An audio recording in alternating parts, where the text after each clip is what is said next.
Sponsored by Surfshark. Imagine you're a company with a successful product line, and your customer data tells you that fewer than 1% of customers actually use a given feature. Wouldn't you remove that feature to make room for something more compelling to a wider range of people? Maybe even something that would help you sell more products overall? I think that's what Samsung was thinking when it deleted the least sticky features from the signature S Pen on its latest phone. And the trouble it ran into is twofold. First, when you're the scale of Samsung, 1% of users means 160,000 people from the last year of sales alone. And they're the kind of customers already predisposed to get vocal about phones. And second, the company didn't make a convincing case that it did anything compelling with the reclaimed space or component costs. Deleting the S Pen features didn't directly result in a phone with a bigger battery, for example, or integrated Qi 2 charging, or a design that's evolved much since 2022. And the new capabilities Samsung does offer up are rooted in the same Galaxy AI, whose benefits, to me, still seem rather dubious. That's the best they can do? No, sir, but that's what they did. Now, there is beauty to be found, both in the Galaxy S25 Ultra and in the scenes I was able to capture through its 5 cameras over 3 days in Northern California. Disclosure, Samsung paid for my travel and lodging, though it clearly had no editorial input or copy approval. But I still came away with the sense that this is a familiar phone from a brand that's becoming quite unfamiliar to me. Mostly that's due to Samsung's focus on the mainstream consumer, which almost always means falling into the trap of watering down any semblance of personality in an effort to appeal to the taste of the lowest common denominator. And lest you think I'm beating up on Samsung unfairly, I'll point out that I've also asked Apple and Google executives where the heck all the fun design has gone in their latest phones. This is an industry-wide issue, and it's a big reason I continue to value brands like Nothing and Motorola for, actually trying new things.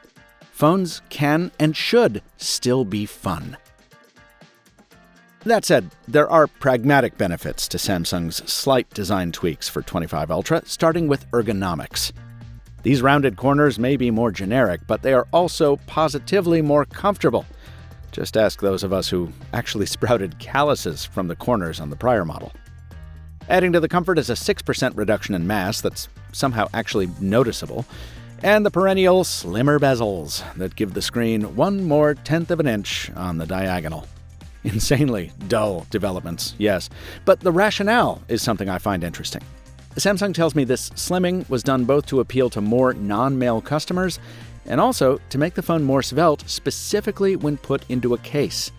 A case you'll need if you want magnetic wireless charging.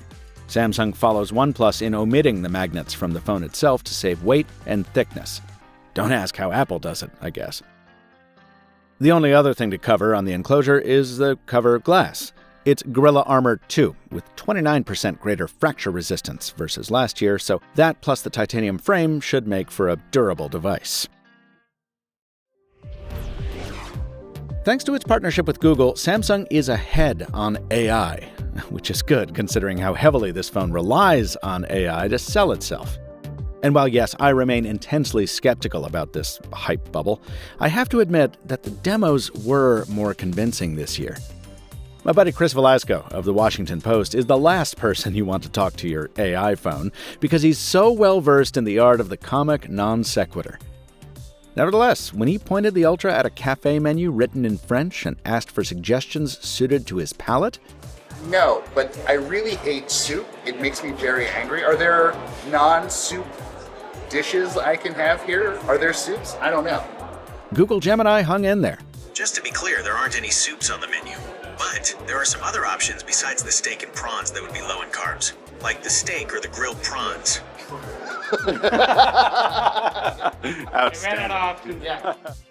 It's also now possible for apps to interact with each other to accomplish a compound task, something phone makers have been promising since the Palm Pre.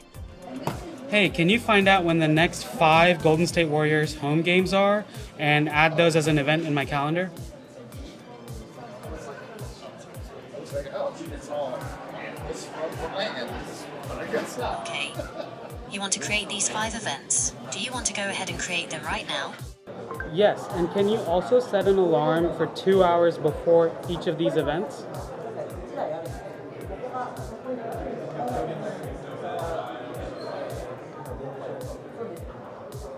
It's kind of fun to watch the hooks play. I created the alarms. There's also a nice feature called the Now Bar. No, not NYC's hottest club. It's a persistent control for music and background activities.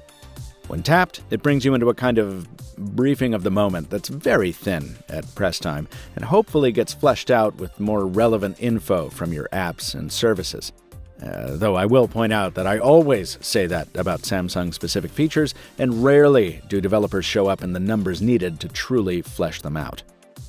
Samsung has also taken a feature I use quite often, intelligent transcription of voice memos, and built it right into the dialer, so you can now record a phone call and have AI summarize it later.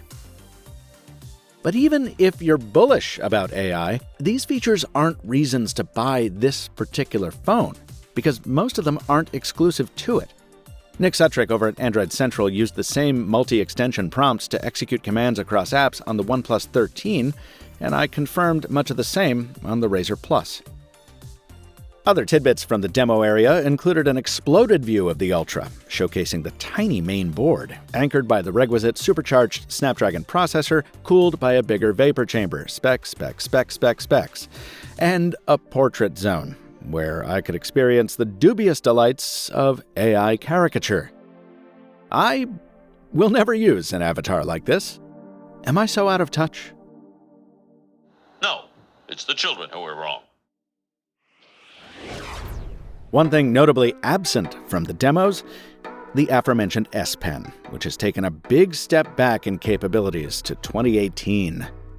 That was the year the Galaxy Note 9 dropped with a Bluetooth-enabled S Pen that could work as a remote shutter for the camera, and eventually a gesture-based controller for navigating the phone.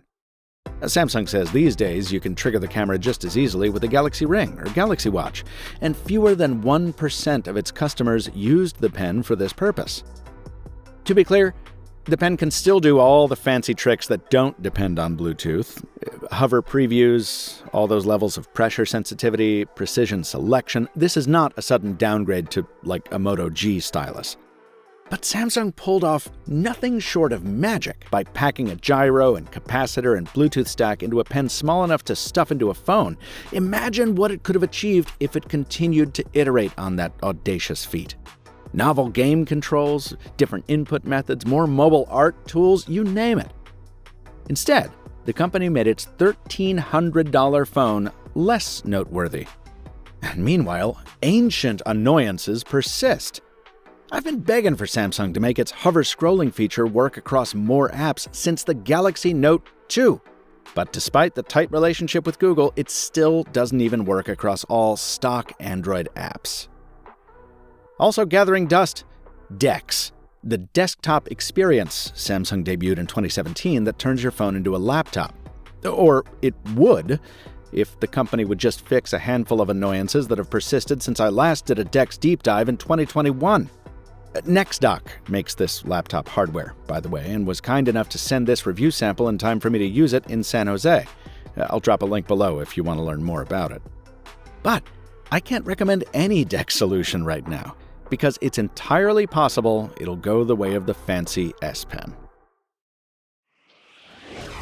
There is one clear hardware upgrade beyond the chipset, the boost in resolution on the ultra-wide camera to a full 50 megapixels.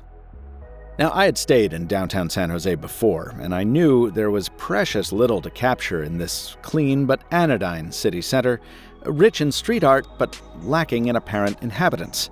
It gives me the feeling of a Hollywood backlot the studio forgot to fill with extras. So to test these cameras, I hit up one of my favorite websites, Atlas Obscura. Not sponsored, just a fan, to give me a destination a little further from the ordinary. This took me on a journey south, through the freeways, fields, and eventually footpaths of Santa Clara Valley.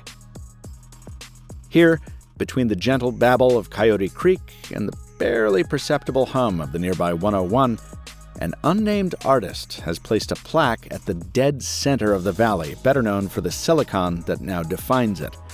The binary characters spelling out its geographic name.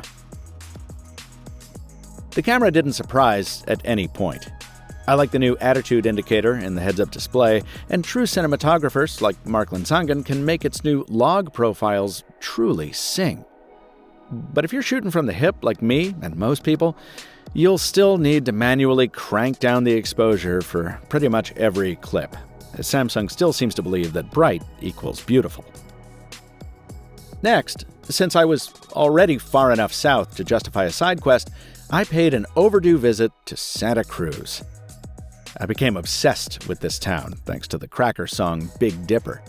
Contrary to what Google's AI summary will tell you, that song was not inspired by the constellation, but by the century-old roller coaster on the boardwalk, and a summer spent pining after lost love at a coffee shop.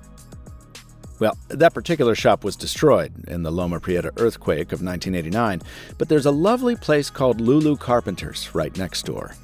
So anytime I pass through Santa Cruz, I make it a point to sit on the closest possible thing to the Cafezinho steps with a book I haven't started yet and watch all the world go by.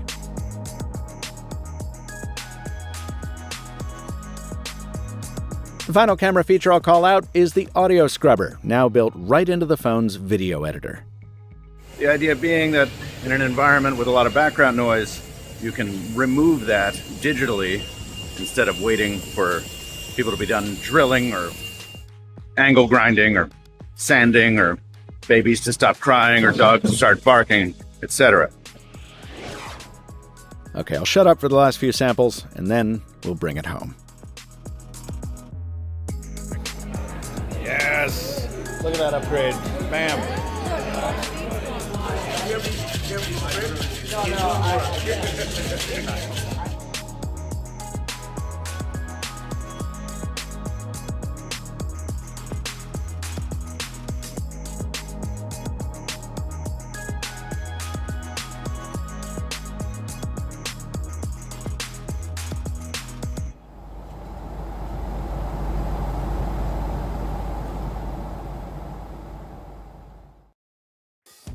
My final few days of testing the S25 Ultra back in Brooklyn yielded one nice surprise. Charging speed has gotten a significant boost. Chucking it stone dead on the 45-watt charger at Coffee Check, I got to 72% in a half hour, and full right at 60 minutes. And battery consumption is on par too. Even with the power-intensive always-on display I insist on keeping toggled, this is an all-day phone, and then some. The surprises stop there. It's a solid phone, and an easy recommend to anyone carrying something older than, say, an S22 Ultra or an iPhone 14 Pro Max. The bummer of it all comes from the knowledge that Samsung has the hardware skill to deliver far more than this, especially now that its partnership with Google lets it offload much of the software stuff to Android. Instead, it's combining apparent cost-cutting with an abandonment of any kind of design ambition, both of which, I'm sorry to say, seem to stem from an attempt to emulate Apple. And I don't understand that as a strategy. I mean, if people want an iPhone, they can buy an iPhone. It's not like the Ultra is any cheaper here in the States. As always, you can take advantage of trade-in offers and other promos, since Samsung is no stranger to discounts. But here's another reason I think Samsung shouldn't have taken its foot off the gas this year. The competition is fierce. That OnePlus 13 from late last year really impressed almost everyone, and it's $400 cheaper. And if you want to stay with Samsung, the company's Flip 6 and Fold 6 aren't the flashiest foldables, but they certainly provide more utility and fun than this workhorse. Here's hoping we soon see a return of the brand that mainstreamed those categories. The company teased a trifold on stage at Unpacked, and I eagerly await its arrival. Because that Samsung, the Samsung that pushes the envelope, is the Samsung I miss. And more importantly, I think the Samsung the industry needs. I used to think VPNs were only for people doing shady stuff online. Until I started spending over 100 days a year on the road. This video is sponsored by Surfshark, which I use to keep my browsing between me and the site I'm visiting. Why does that matter? Well, it lets me keep watching my favorite shows even when I'm out of the country. It lets me shop in the currencies I'm used to, bank the same way I always do, and for the same selection of content I'm used to seeing. And when I travel to countries that restrict access to certain sites, like the ones I need to do my job, Surfshark keeps me in business. In short, it's a tunnel to the internet I need that follows me wherever my travels take me. Secure your privacy with Surfshark and get an extra 4 months at the link in the description. Thanks to Surfshark for sponsoring this video. This video was produced following 1 week with the Galaxy S25 Ultra review sample provided by Samsung, shot partially on location in Northern California, for which Samsung provided travel, lodging, and some meals. As always, though, I didn't give that manufacturer any editorial input, and it was afforded no rights of copy approval or early preview. Samsung is seeing this for the first time right alongside you. Please subscribe if you'd like to see more videos like this, and check out my review of the Huawei Trifold if you'd like to see how useful that form factor can be and where Samsung could improve upon it. Until next time, from Michael Fisher, Captain Two Phones on all the socials, thanks for watching. And stay mobile, my friends.